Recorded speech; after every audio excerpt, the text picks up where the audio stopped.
So I have my interviewees here today. Let's just start with your name and who are you? Give your biographical background. So I'm Sabrina Walker. Born and raised in New Jersey and in Connecticut. I moved to Georgia mid high school, so I spent majority of my adulthood in Georgia. I graduated from Kennesaw State University, joined the military, and became a police officer in Cobb County, Georgia. And I've been doing that going on like 9 years now. Mhm. Um, Been in the army on the officer side, so I just made captain about a year or so ago, and on the police side, just a regular patrol officer. Mhm. And of course, we can't forget we both attend the same church. Just give a Mhm. little about your leadership there as well. So on the church side in ministry, I serve as an ordained deacon. So I've been doing that for going on a year now. I'm also the lieutenant and over training for our e-protection, which is our security team, armed and unarmed security team at church. Love that. Love that. So, with that being said, give a little background of your current leadership role, and this can be in both sides. This can be at our church as well as captain in the U.S. military. Okay.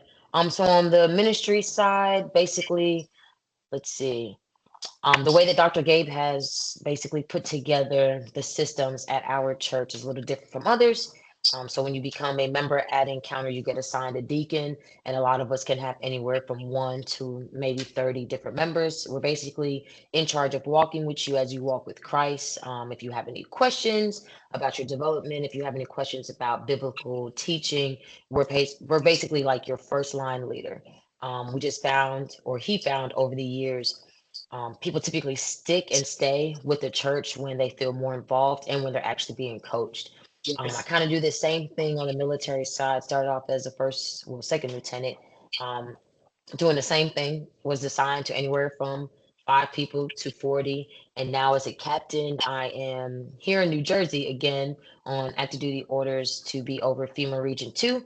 So what that Mhm. basically means is I serve as the emergency manager on the military side for the state of New Jersey, New York, for all incidents, whether it's a natural disaster, national issue, or something like the riots.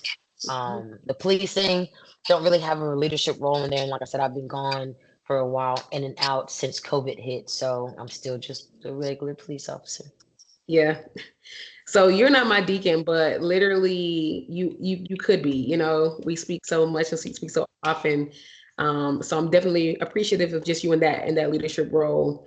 Considering so, how did you discover purpose? How did you discover like calling into being a leadership or into leadership? Um, so for me, it started pretty early. I've always known that I wanted to be a cop or be in the military, but I think once I attended Encounter, which used to be called Rhema when it was in the Roswell location, my pastor, he used to be a cop, so I plugged in with him a lot, and then I just kept him engaged in my professional life so he would know where I was going. So I've literally just met with him time and time again to get a blueprint essentially about where to go with my career, um, even my education. So my degree at Kennesaw was great, but I don't need it for my profession. So trying to figure out, what do I get my master's in now? What do we get certificates in? I just sat down with him, and I really believe that because my walk with God is so real and has strengthened over the years, that's what allowed me to understand what He's created me to do. So finding purpose wasn't hard.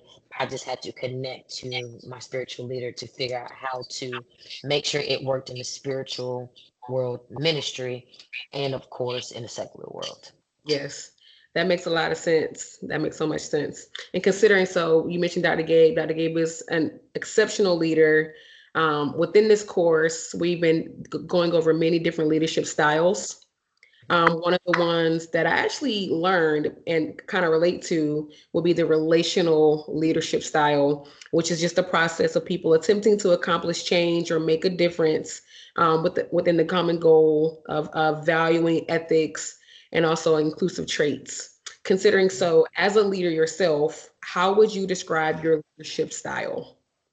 So, while studying military leadership currently now at the Citadel, Norhouse, Northhouse.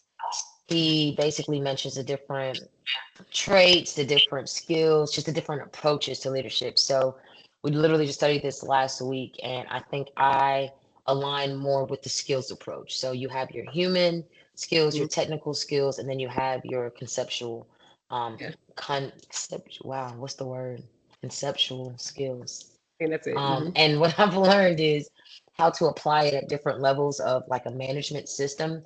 And we use it a lot really in the Army because when you're a platoon leader, you're over as much as 42 people. So that's that human skills and those technical skills where you're on the ground having to do the small things, even at an officer level, while you might not be outside doing the physical stuff, you're having to deal with people one on one with the small stuff.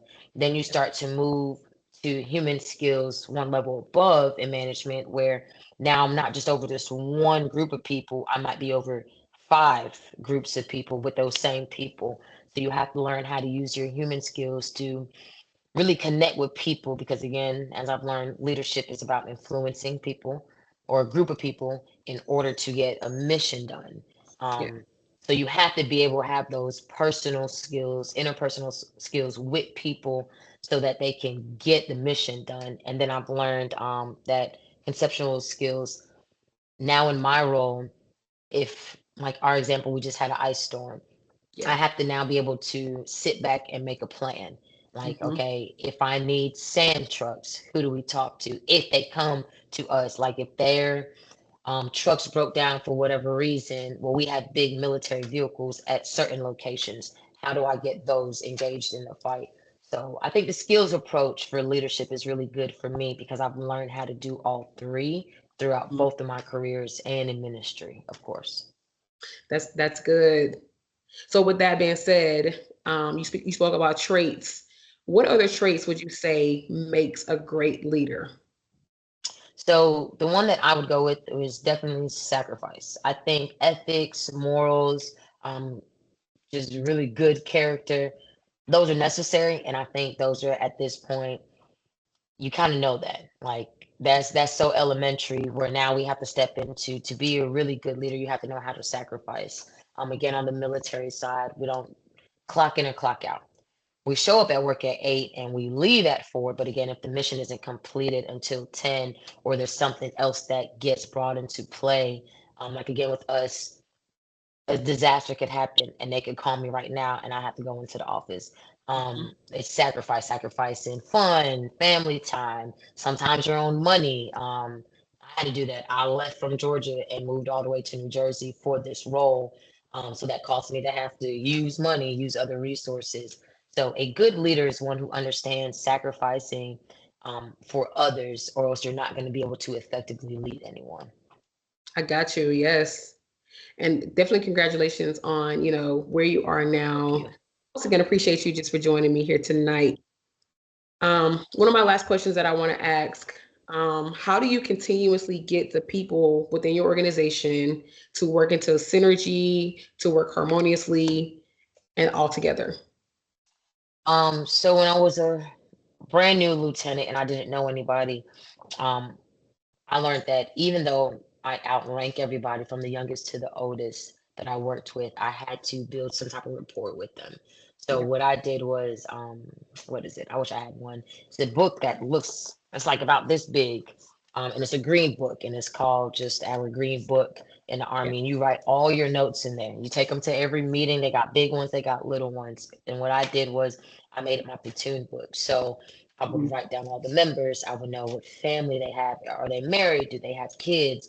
Things Yeah. about them. Because once they saw me as someone who actually cared, then they were actually willing to do the work that I needed them to do, whether we were in garrison, which is on the base chilling at the armory, or in the field where you might not shower for a week, right? You might not get the food that you want. I got to have the same attitude. I got to have the same drive. So I found that worked.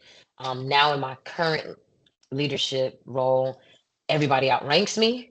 Mm. And or you have senior like sergeants. So you're not dealing with just a regular sergeant, you're dealing with a master sergeant.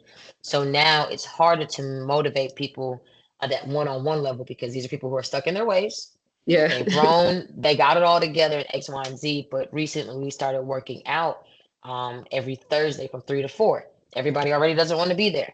So when I Mhm. showed up, I had the energy, I was Mhm. being a team player.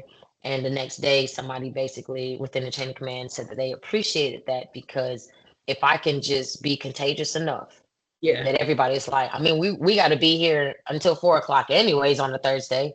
The army is paying us to work out, and we didn't really work out. Like we went, we did a little couple of stretches, we did some push-ups, and then we left.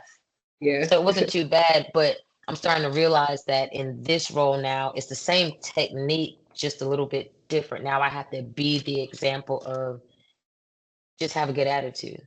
Mhm. Just have a good attitude, and I'm just finding that works. I don't think people in my section of my team have really, from what I've heard from them, now it's like now they're laughing. Before it was just like so serious, where it's like, nah, life there's a lot already happening, so just laugh a little bit, like a Pastor Gabe would always say. So Mhm. I think that's good. You just gotta meet one on one, and then be the example, and just people, it'll get contagious enough that they'll fall in line with it. I'm definitely gonna have to steal that one. Just be contagious and be warm to where they want to be involved. I have to steal that one. Definitely, I think my definitely. last question here tonight, what lessons have you learned, and this could be positive or negative, from your current leadership experiences? So Dr. Gabe taught me this one. So a few years ago, got kicked out of trooper school because I said the right thing at the wrong time. Ooh. So I'm by the book. When it's ethics, morals at stake, I'm always going to speak up. But when we had our meeting about it, he said, "No, you did the right thing. You just weren't there long enough." So going Mm, back to that definition of leadership, I didn't influence enough people to back me up. If all 50 of us in a class would have said something, it would mhm, have been a different story. But just one person doesn't work. So now in this new setting and many others after that, I've learned to take the first 30, 60, 90 days to just sit and just take notes. He taught us that during our Evolve mentorship as well, to mm, just pay attention, take notes, because we're eager. We yeah, know how to do things and to get it right. In my role here at my new unit, again, people are older, yeah, so they're not doing things by the book, yeah, yeah. but not doing by the book gets people killed, as we just recently saw. But I Mhm, have to understand to just wait. So it taught me to just slow down, observe, take notes, because like he said to us one time, does it need to be said? Does it need to be said right now? And does it ooh, need to be said by you? mm, Because I could always get somebody else to say it who's been influenced, and then they could say it and they might trust them more. So I've just learned, slow down and just find those ways to now really be a leader by influencing people so that the mission gets done, so that change happens instead of yeah. just jumping at it. Ooh, does it need to be said? Does it need to be said right now? Does it need to be said by me? I'm definitely Mhm. gonna take that with me. And this is just great. I definitely appreciate you sitting with me here tonight, going through this Absolutely. interview, even on Super Bowl Sunday. So I definitely took notes and I will steal those key pieces. Once again, I Absolutely. appreciate